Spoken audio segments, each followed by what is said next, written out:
Hi, hello, and welcome, or welcome back, I suppose. Quick housekeeping.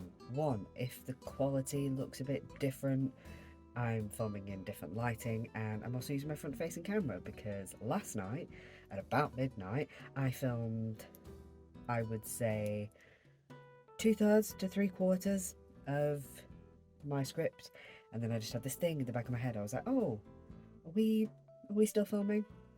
We weren't.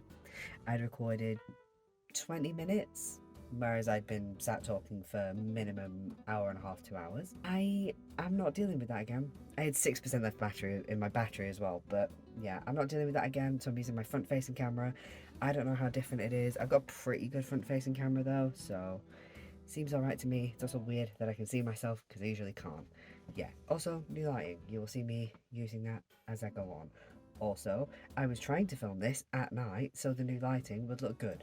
So I currently have my blinds closed and 2 towels taped over my window to try and get the most blackout effect I can so that when I bring colours into it later, it actually shows up. But who knows how well this will go. Last week, I said that this would be a two-parter, as in last week and this week, 2 parts.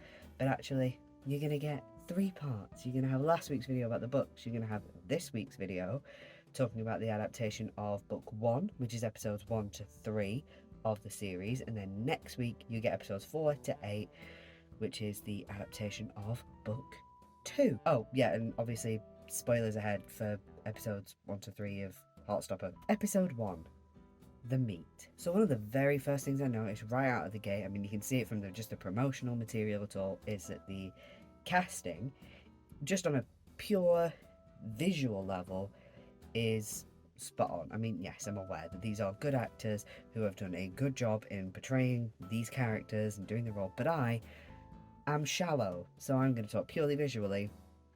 These two from the books are very clearly these two in the series. They look so similar, which is, really incredible job because Alice Osman's style is kind of more simplistic, and yet I feel like if you did go bring them out of the page, make them look real, yeah, they'd probably look like the actors in the show. So I think that's very cool. So, in terms of actual storyline, we get a little minor change right near the beginning. So, in both book and series, we get a series of texts between Charlie, one of our main characters, and Ben, the guy that he's seeing at the beginning. And the texts are both pretty much the same, except in the book it is let's meet. There's like a series of let's meet here, okay, let's meet here, okay, let's meet here, okay. And in the series, you get that, but the final one is yeah, let's meet here. Oh wait, actually, I've changed my mind, and it's like last minute. You actually see them meet a little bit later in the series than you do in the book, but it's only like one scene later. Doesn't make that much different. I think the only difference that it really makes is it maybe makes it a bit more obvious from the outset that Charlie's kind of being led on by Ben. I'm gonna get a glass of water and I will be back very soon. Hello, I have returned. I have a glass of water because that's what I deserve. And go me for actually drinking just water rather than copious amounts of Coke Zero. But if I'm feeling a bit peaky, I should probably drink actual water. Stay hydrated, babes. Ew, that felt disgusting. Anyway, that's what we're meant to be talking about. A lot of the actual, really key scenes are basically lifted straight from the page. So, the first time that we see Nick and Charlie meet when they're in form room, that is basically, word for word and visually very similar to how it appears in the book.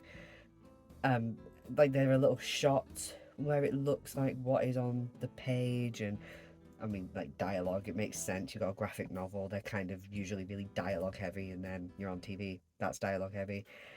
But there's also these little, fluttery little, I don't want to call them doodles, but these little doodles, they really make it Alice Osman.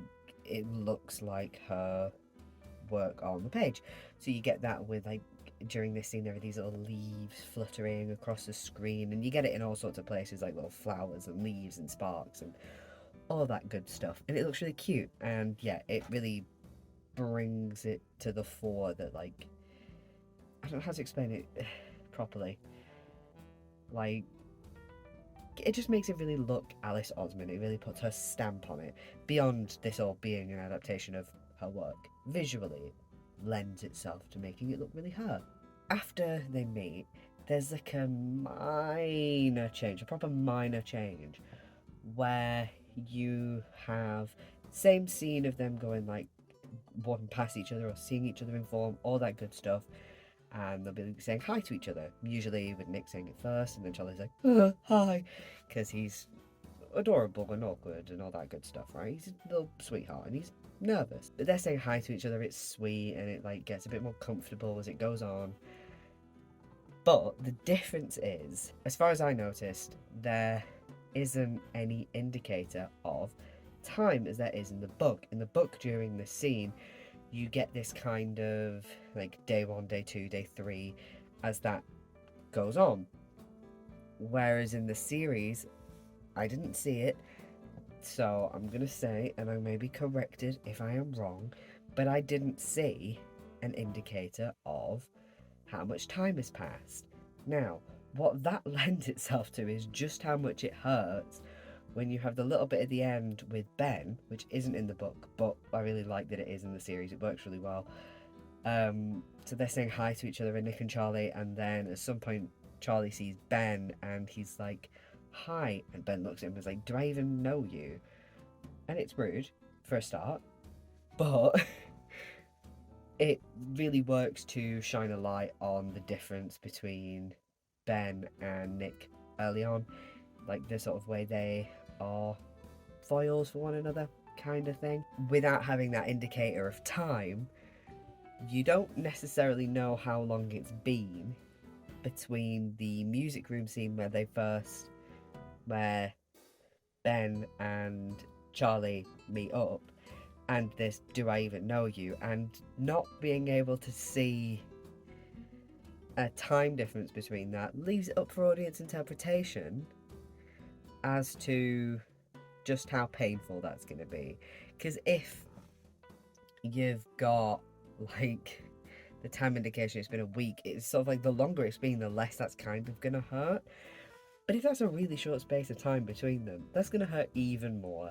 So that's up to you of just how much that's going to hit there, you know? On to some more changes, and probably the biggest change from the books is the addition of all of the extra scenes about Charlie's friend group, and I love it. I love that so much. Basically, you don't really get to see anybody but Tao until partway through book 2, where they all meet at a bowling alley. It's the scene that I mentioned when I was doing my book review, where Nick's like, oh, didn't L used to be blank? Like, it's that. Whereas in this, I don't know if they're still going to have that, because there's a good chance I'll meet earlier. But like I said, I don't know. I haven't got that far yet. I have only watched episodes 1 to 3 because I wanted to make sure I was like focused. But yeah, like the scenes with the side characters, if you will. So yeah, these like additional scenes with the side characters, I think they're great, and I'm really glad they're introduced early on, because you know, you don't really get to see much about them, and there are some things where it's just like, in particular, you've got Tao and Elle, and you're told at that bowling alley scene in the book that, oh yeah, he's got like a massive crush on her, whereas in the series you are shown that much earlier on, when he's like, oh, I still buy her drink for her, and like you see it later on when they meet up for the movie night. I'll get onto that a bit later. But yeah, I like being able to explore a bit more, and you can tell that Alice Osman is a major part of the creative team. I believe she's a writer on the show, if not the writer, like head writer of the show, and it really shows, because all of these added scenes feel like they still could have been lifted from the page, in the same way that all the actual adaptation, the actual adapted, what's wrong with me? Just like all of the adapted scenes actually do sort of appear correct. They intermingle, sort of thing. You know what I'm saying? Let's get on. Let's just keep going, because quite frankly, I'm going to ramble to myself and start making less and less sense. Another scene where we've got it lifted straight from the book, with some like very minor dialogue changes, is where Nick ends up covered up in like pen ink, and Charlie takes him to the bathroom so they can get cleaned up, and there's some like cute back and forth there. And that kind of seems like the point where it's like, oh, these two are about to become inseparable. They're not linked just yet, but you can see that like that bond is starting to form. Also, it's where you see Nick's like golden retriever energy really coming to the fore, and that's always really sweet. Like, he's just a little sweetheart, and it's just like, oh, I guess a protective instinct about all of these characters, and it's just like him covered in ink, and it's like, you're gonna be blue forever, and it's just, oh, it's so cute. I love them so much. So there's a little bit of scene reshuffling, moving going on, but basically the breakup with Ben is moved a little bit later, so we can get the addition of Charlie hiding out in the art room so he can have a chat with his emotional support art teacher. Now, this teacher isn't, like, these scenes are new additions, they're not in the books, but they're very welcome additions for a few reasons. Firstly, I have never met a gay who didn't have at least one emotional support teacher, usually either in the arts or in humanities. I don't think I've ever met a gay who's had like an emotional support maths teacher. They're usually like English, art, and history.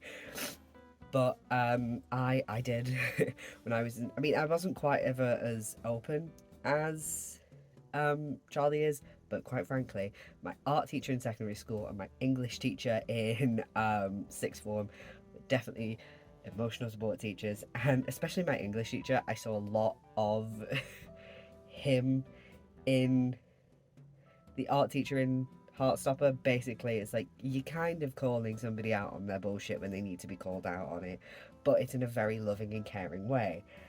I also really like that it kind of gets around to having to use a narrator.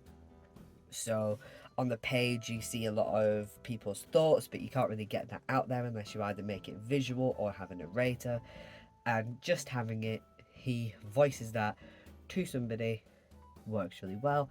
And it's nice to have a little bit of teen fiction where somebody talks to an adult about their problems, because that does not happen enough. Yeah, and I mentioned earlier that the breakup scene is moved, but it isn't itself changed at all. It's just a straight adaptation. There's not much else to say on that. So a character that we do see a little bit earlier is Charlie's sister, Tori. As I mentioned when I was doing the book review, she is the main character of Solitaire. Her role in this is exactly the same as it was in the Heartstopper books. It is there to be big sister. She is there to be snarky and call him out on some nonsense and just tell him how it is, kind of thing. Now, her being moved forward doesn't make much of a difference, but there is this additional scene with the two of them having, I guess you kind of call it a heart-to-heart, of the two of them just chatting on the bus, and the bit with the condensation's nice, like where he wipes that and you see Nick. But I think that scene doesn't feel necessary, and a scene that's removed in which, so from the book, Ben sees Charlie in the corridor and like shoves him up against a locker. I think that scene is necessary more so than the addition of the bus scene. Now, for me, the reason I think that that scene with Ben is necessary is because later on he's going to be a grade A bellend, to say the least, and what I think is that having him shove him into the lockers shows that there's already a level of aggression there, beyond him being a bit snarky earlier where he's just like, oh, do I even know you? Because there's a difference between a guy being like, oh, I don't actually know you, and then playing him around a bit, and the person that does what he does, what Ben does later on. So I think a bit of like natural escalation in that aggression would look a lot better. But then, like, right after that, we have another scene which is right off the page. So that is the proposal to join the rugby team, where Nick asks Charlie if he wants to join the rugby team. And visually, the way it looks, where he's got the whole, like, I'm gay too, I want to be with you forever. And it, like, hard cuts. Do you want to join the rugby team?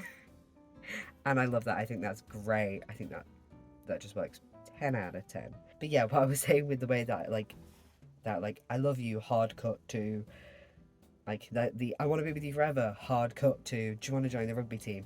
Visually, it looks so good, and it looks exactly the same as the book, where you've got, like, the hearts and the flowers and the pink and the cute. Well, there's no pink because the book's all in black and white. There's no colour. Well, I think there's a bit of colour, but rarely. But it's like, oh, beautiful and fun and flowers, and it's great. And then it's just grey. It looks so good. And I love those little bits. There's a bit later on, I believe, beginning of episode 2, which I'll talk about in a minute, that, like, it just captures the way that, like, just, oh, adaptation of comic book stuff, the way it should look.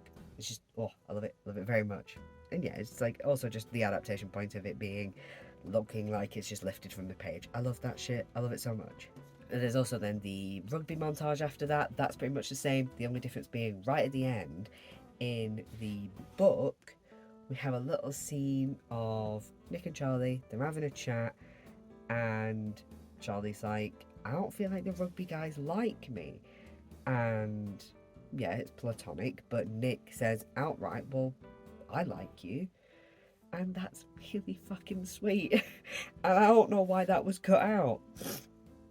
It's an unusual change. Like, one of those where I'm just like, surely that's like a key moment between them, right? Of him outwardly expressing that he has positive affection for him. But, positive affection, how can you have negative affection? Oh, well, I suppose we're about to get onto negative affection. But yeah, that, like, well, I like you scene, I feel like really easily leads on to the next scene, because you've got that very clear, overt, Nick feels positively towards Charlie, and then he, like, buggers off, goes to find Ben, who is very much not a good person, especially not good for Charlie. So, serious moment for a bit. Yes, the assault scene where where Ben forces a kiss on Charlie is just as uncomfortable, if not more uncomfortable, on screen as it is in the book. It's basically exactly the same. I feel like it's one of those scenes that you can't really do that much to change it, because it is a really key moment. The only thing that I thought was a bit different, but I think that's very much just like a personal thing, is that I thought Nick was a bit more like fired up kind of angry, like loud and yelling, whereas in the series it's more of a controlled kind of anger, but understandable kind of, like, that's just either down to directors or down to actors' choice, that kind of thing. So that's just a sort of, we interpreted that in different ways. Oh, and there's no swearing in the show, but that makes sense. You want to get teen ratings and that kind of stuff. It's probably, like, censorship ratings are probably different in books than they are in TV and film. I don't know about that, and I'm not doing research on it because it sort of doesn't matter to me right now. Episode 2, Crush. So right at the beginning, we have another scene lifted up. It's straight adaptation, and that is Nick. I can't work out fully if he's recalling or imagining, maybe a little bit of, bit of column A, a bit of column B, but basically, I'll say recalling what Charlie went through when he first came out.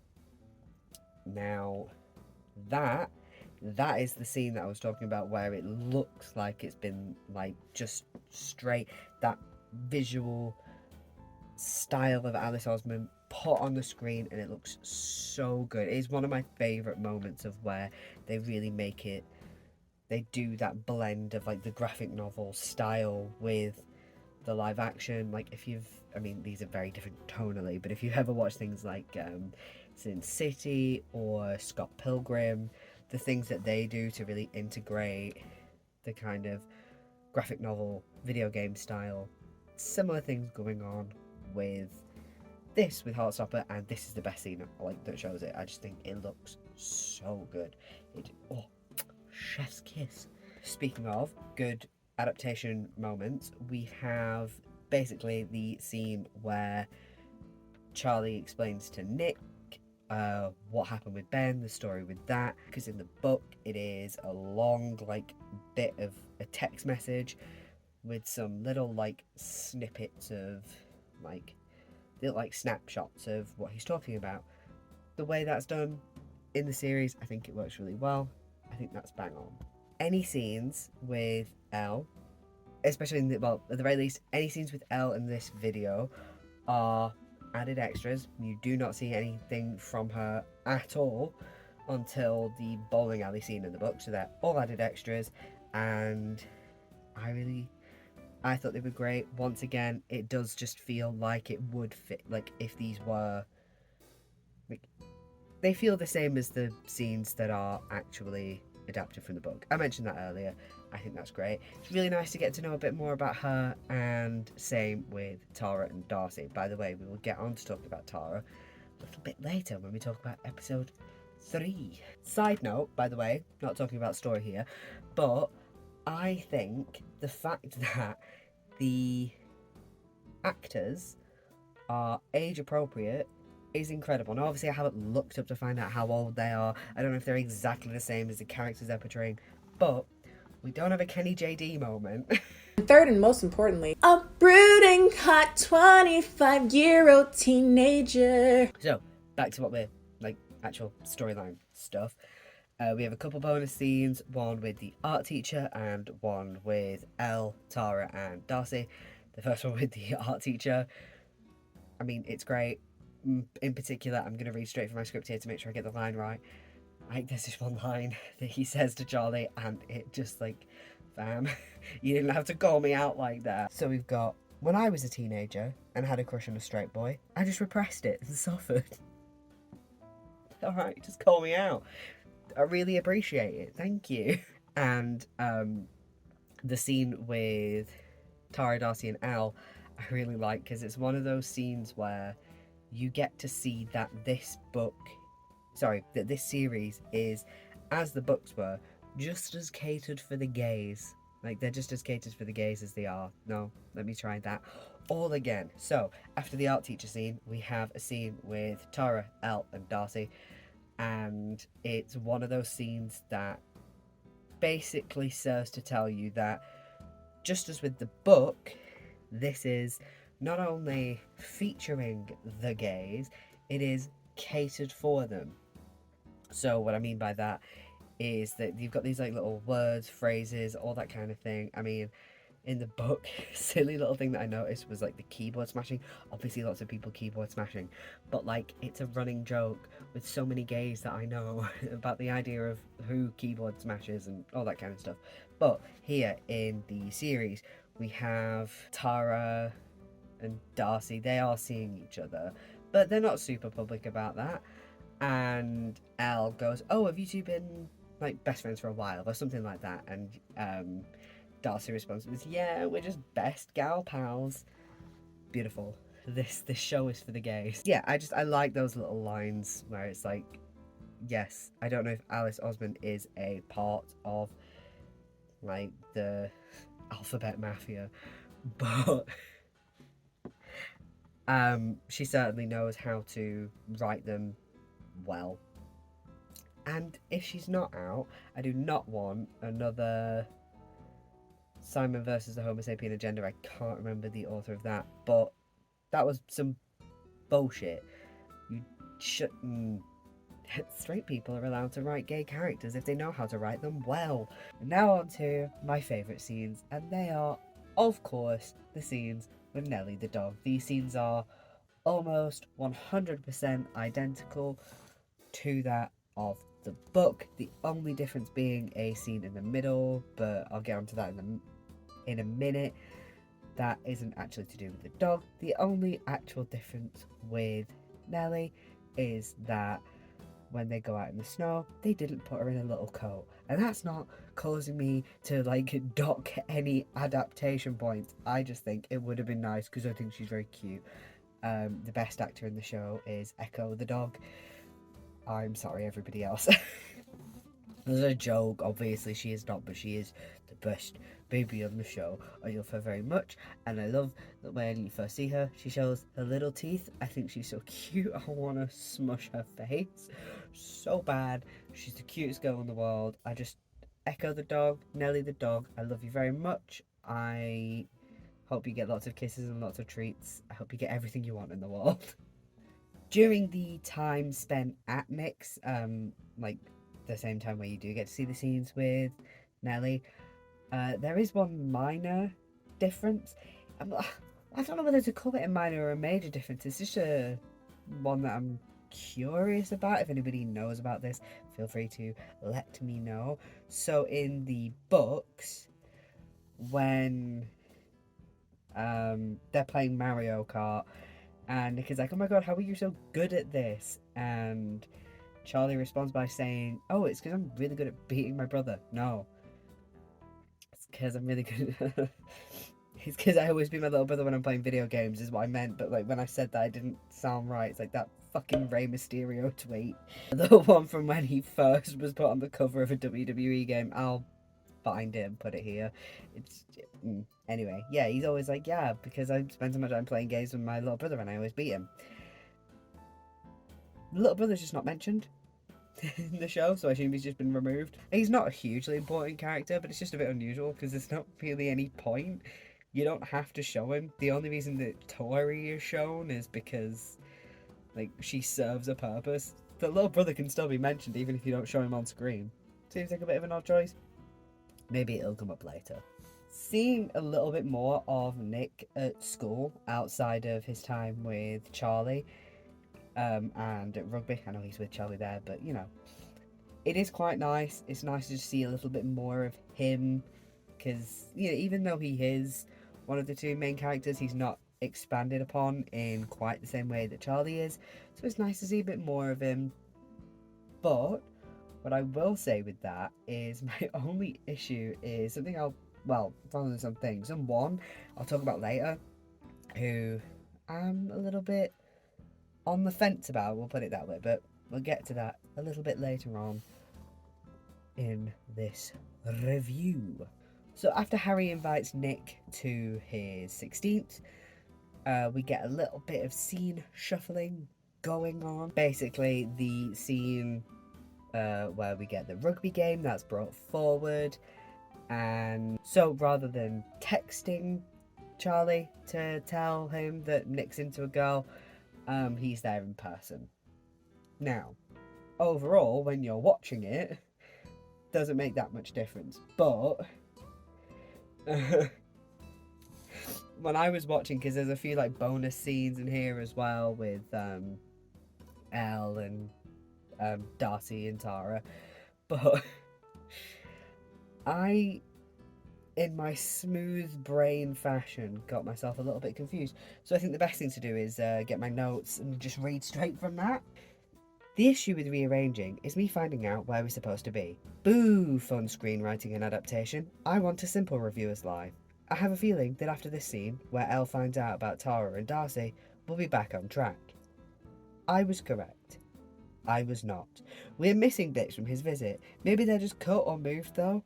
Oh, how has Dom Noble done this for so long? The hand-holding scene was bloody lovely though. Wait, yeah, it's back where we should be with some bits missing. Also, thank you, Tori, for being an apparition again, because she does have a bit of a habit of showing up like a ghost. She'll just be like there from out of nowhere. That's the bit where she's like, yeah, I don't think he's straight, where they like the big hug, and it's just the cutest shit in the world. But yeah, that scene's very adorable in both book and series. It, as you can tell there's like some minor changes, some bits cut, but it's still the same scene overall. I was just going through it clearly. On to the final scene. Now, I Well, first of all, I admit that when I heard the first few notes of this song, I went, oh, that's Dodie, and then realised, no, it's not. It's Orla Cartland. And I am ashamed of that, because it's a song of Orla's that I really fucking like. So, yeah. Anyway, now, what I thought I thought it was gonna be the Am I Gay scene where he's like searching Am I Gay, how to know you are gay, Am I Gay quiz, that kind of thing, and like the sort of thing where it's like, baby boy, if you're having to search, there's probably something going on. But it's not quite that. So you've got the song Why Am I Like This by Orla Gartland playing, and then right at the end of the episode, right at the end of the song, you've got him searching the words, Am I Gay?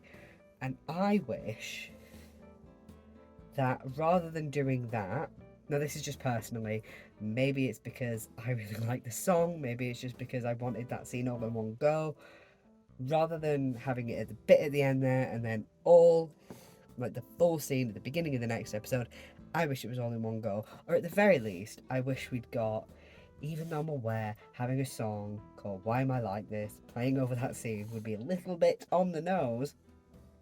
I think it would have worked really well. And I just kind of wish, on a personal note, that that would have all happened at once. Episode 3, Kiss. Now, I want to start with a potential apology. So, I say this because if this is the actor's actual voice, I'm sorry, but also maybe don't.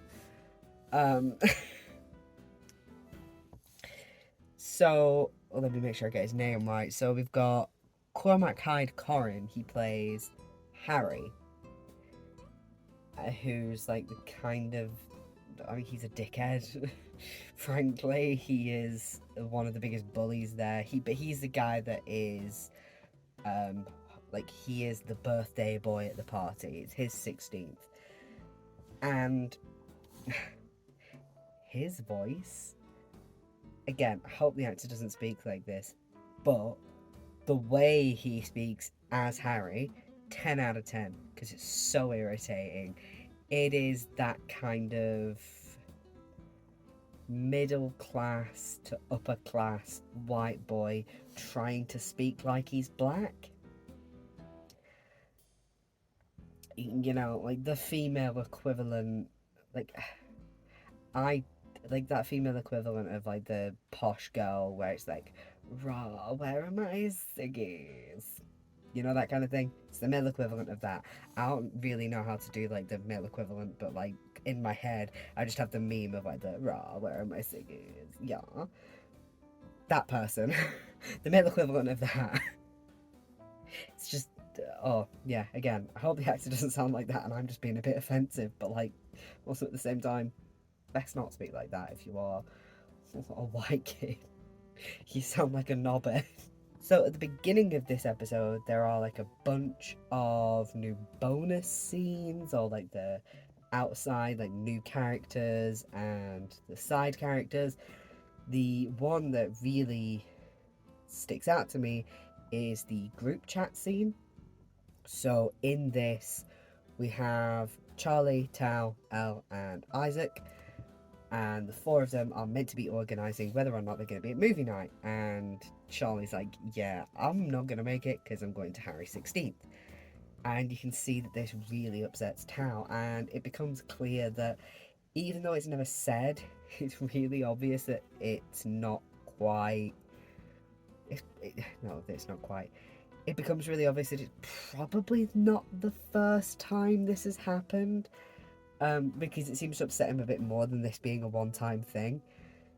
And, you know, especially given that throughout, Tao's been the one that it's like, you need to be careful. You don't know if Nick is into guys, and you don't know if he's into you. So just be careful. And, you know, he's aware that Charlie's kind of taking a risk going to a party like that. That party will be full of the kind of people that really bullied him when he first came out, including the bloody birthday boy. He's a knobhead. Like, it's really clear that Tao feels a little bit blown off, but what that leads to is Tao and Elle, because Isaac also kind of has to like not show up to movie night. He also has an excuse. I think he's sick or something like that, and he sort of is like, yeah, I can't make it. So that leads to Tao and Elle spending the night together. Not like that. So it leads to it just being Tao and Elle that have movie night together. And it's a really sweet scene, partly because Tao's mum is adorable. She's just a real sweetheart. And I love the little bit where she's like, oh, let me make you tea. And as soon as she walks off, Tao's like, right, let's just bugger off. I love it. It kind of has that vibe of like, look, I love my mum, but this is meant to be like us spending some time together kind of thing. I love that it establishes more of a relationship between Tao and Al, because in the books, because there isn't the exploration of the side characters, the first time you see them A, interact, and B, you see them even mentioned as a pair is like partway through book 2. It's at the bowling alley and you're told, yeah, Tao has a crush on Elle, whereas here you get to be shown that a bit early on and a bit more naturally. I like it. I think it works really well. I'm going to call this episode 3.5 The Party, mostly because I want an excuse to dress up. It's not because this is another episode, this is just water. Because I am a thirsty, thirsty boy. Just in general, really. But, yeah. So, like I said, I just want an excuse to get dressed up.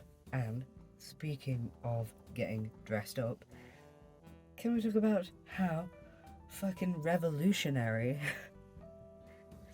Heartstopper decided to be of having, what's this? Teenagers in a show for other teenagers dressed like teenagers and not fucking 25-year-olds dressed like 25-year-olds. Like, nah, I'm sick of it. There's a reason I haven't watched Euphoria. Because it'll annoy me. I just watch other people talking about it, and that makes me feel good. The only thing I know about this season is that bit with the claws. And I think it's funny. But yeah, I know nothing about Euphoria, but I know it'll annoy me because you've got a bunch of 25 to 30-year-olds being like, yeah, I'm 18, wearing nothing and being sexualized. Fam, stop it. But no, you don't get that in this. You get teenagers acting and behaving like teenagers do. Thank you. The only thing that looks a bit like a teen show is the fact that we've got this like really grand house and it's like a party. It kind of ends up being like a club.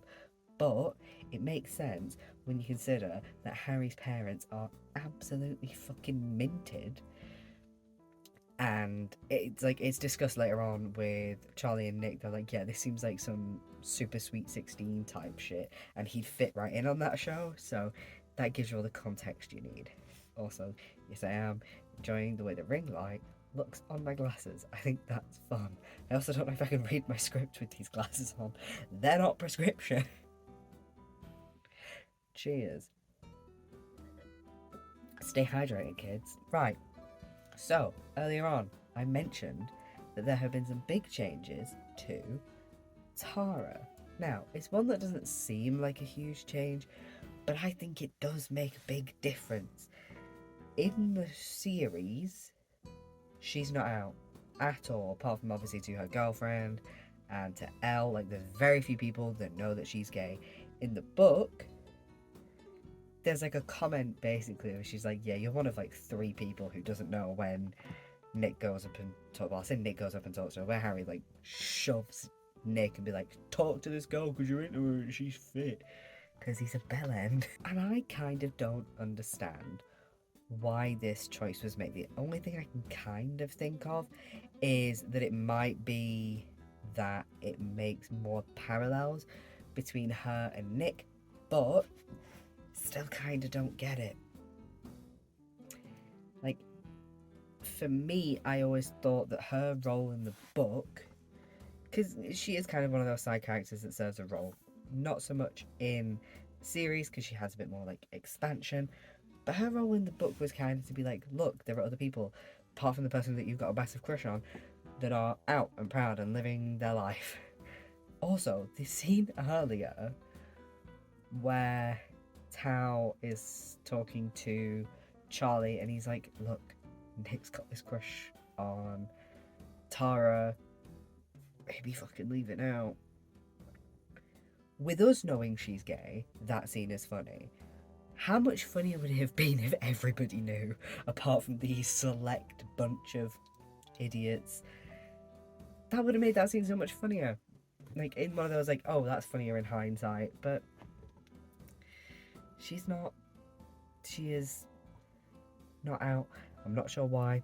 It's a particular choice that they made, but maybe it's the sort of thing that will come into its fore a bit more later on. I will say, though, the bit where, like, Tara and Darcy are having a little bit of a dance. Yeah, you get, like, the swirling lights, and Nick sees them, and they're just, like, having a little smooch. It's really sweet, because it's, like, Nick getting to see people living their life as he, like, wants to. The ability to be out, be who you are, kind of vibe. Harry getting called a homophobe, getting called out by Nick is pretty much exactly the same.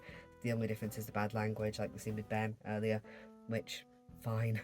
Remove the bad language if you have to, as long as you make it just as impactful, and like it's like you can see that he's just as angry, and you can. So 10 out of 10. There's another minor change with some scene shuffling. Basically, when Charlie sees Ben at the party, that happens a little bit later than it does in the book, but for general flow, I kind of prefer the way it's done in the series, where it's like you've got all the stuff going on with Nick, and then you've got the stuff going on with Charlie, rather than it being kind of interspersed with one another. I think it works a bit better this way. If you remember, earlier on, I said that there was a character where I'm not really sure where she fits in the narrative. Now, it's one of those things, she's an extra character, she's not a character in the books.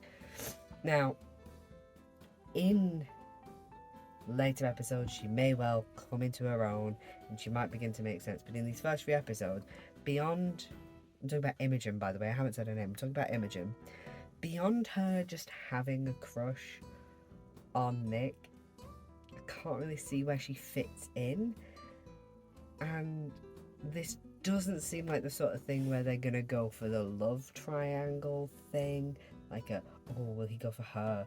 Maybe I'm thinking that she's gonna cause some problems later down the line for them, but I don't know where she fits. I'm gonna, stick with that one and like see where it goes in later episodes, but for now, kind of don't get why she's there. But like I said, it's just one of those things where maybe she will make sense further down the line. Back to some pretty much 100% book loyal stuff. The scene leading up to and including the first kiss, pretty much exactly the same. All perfect, including all the Alice Osmond sparks and flowers and little bits and bobs and all that sort of stuff. All of it works really fucking well. It's exactly what you want from that. It's sentimental, it makes your heart go, oh, cute, sweet. Gets your little bitter old heart a fluttering. It's all sweet and cute, and like it also does hurt again where Nick runs off, because it makes Charlie feel like Ben all over again, like he was with Ben all over again. I got it out eventually. I did make it work. Christ. So for the final part of the review, I'm going to once again return to my notes. Because apparently, according to my script, I don't remember what I wrote. I wrote this in a haze yesterday. But apparently it makes more sense. This is going to be a challenge because I use coloured pens. So, good luck to me with this. There's an added scene with Harry and his mates. Now, leaving it on Nick running from Charlie post-kiss was a great cliffhanger in the book. I wonder how this will alter all of that. 1, I think that scene is a weird addition with all of his mates. 2, oh, but like I do like the bylighting as he walks away. It's great, like the overhead lighting with the bicolours and all that. Beautiful, love that shit. If anything, it hurts more when Nick goes back to look for Charlie, because you don't see that in the book. you see, like, it literally ends on him running away and Charlie's just left there. It's really sad. But it does make sense to have the series end where the book kind of actually ends, which is the preview of the next episode, which is Nick standing in the rain. Makes sense to end there, because that is like how the book actually ends, that visual of him standing in the rain at Charlie's door. So that makes sense. Yeah. So, in conclusion, fucking brilliant adaptation. Yeah, there's bits missing and there's bits added, and some of those things I understand, some of those things I don't. But overall, this is a bloody incredible adaptation. Like, you don't get stuff like this very often, where you get most of it being beat for beat, and the stuff that's added feels like it might as well have been in the books in the first place. Absolutely incredible. I'm looking forward to seeing how book 2 is handled. I can't imagine it's going to be that much different. But yeah, I think it's wonderful. So, do we turn the party lights off? I think we turn the party lights off because I think I'm going to get a fucking headache. Come back next week for the final part of this Heartstopper review. And yes, last week will be the final part. I'm not going to bugger about doing more. So, come back. I hope you enjoy it. There's a fly near me. Leave me be. Thank you. Go away. Fam. Yeah. Come back next week. I look forward to having you. I hope you have an absolutely wonderful day, a wonderful night, a wonderful whenever you're watching this. I'm just grateful to have you here. I will see you all next week. Right.